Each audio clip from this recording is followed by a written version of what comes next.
Hola amigos, buenos dias. Bibisitahin po namin ni Don Pedro ang kanyang hardin at titingnan namin kung ano ang maha-harvest para sa aming dinner. Samahan nyo kami amigos.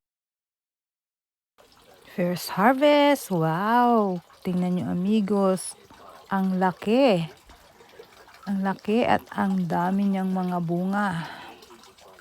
Hitik na hitik sa bunga. Okay.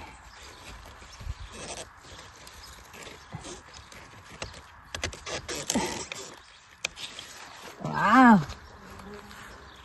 Mas malaki po ito amigos sa the first na na-harvest namin. Ang courgette po ay pamangkin ng pumpkin at pinsan ni zucchini. Para-pareho rin sila ng species, pero halos magkakaiba sila ng lasa. Medyo magkakaibang lasa.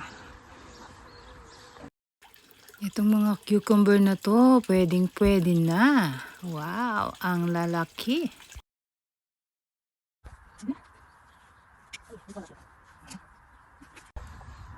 Another one.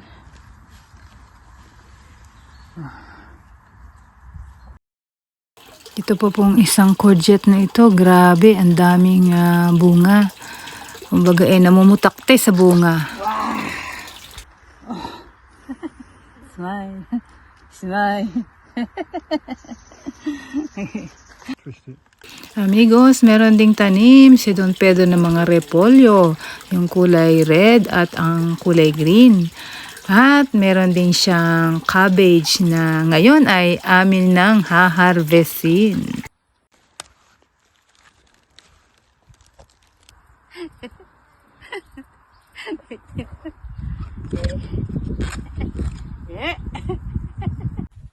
Ito naman amigos ay kale na ginagamit ni Don Pedro sa pag nagluluto siya ng curry.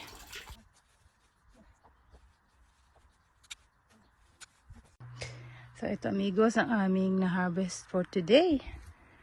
3 types of repolyo. Yan. Purple repolyo. At 2 types of cucumber.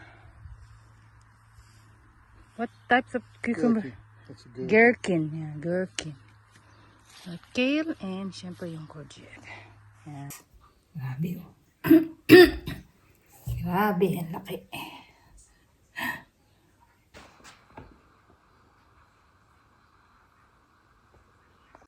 At ito po amigos, ang harvest ni Don Pedro ng mga iba-ibang klaseng onions. Yan, napatuyo niya na po yan. It's dry now. Hello Don Pedro. Hola. At ito po amigos, nakailang harvest na po kami ng courgette. Ayan, iba-iba may bilog din. At merong medyo maliit. At yung iba na ipamigay na namin. Meron din. This is tomato. Isang klase ng kamatis. Ayan. Yan po ang mga tanim ni Don Pedro. At ito naman amigos, yung sibuyas at garlic ni Don Pedro. Ito yung garlic. Harvest din po niya yan. Yan. Yung iba pa nga, hindi niya pa natatali ng ganito. Marami pa. At marami pa rin pong nakatanim. Kaya amigos, magtanim na tayo sa ating mga tahanan. Kahit po wala tayong lupa, pwede po tayo magtanim sa paso. Kasi nagawa ko na po yan nung kami ay nasa Bahrain. At si G's Garden, si Brother G, lahat ng tanim niya nasa paso. Kahit na yung dragon fruit, panoorin niyo yung kanyang vlog. Kasi puro paso ang kanyang tinatanim niya, pero ang lulusog. Depende lang po yan talaga sa pagtatiga at pag-aalaga. Kasi masarap na ang ating kinakain ay galing sa ating pinagpawisan, galing sa hardin. Bukod sa nakakatipid ka na, sigurado ko pang sariwang-sariwa. At napakasarap po pag bagong pitas. Ibang-iba ang lasa ng mga nabibili natin sa grocery. Okay, amigos, maraming salamat sa panonood. Thank you for watching. Hasta luego.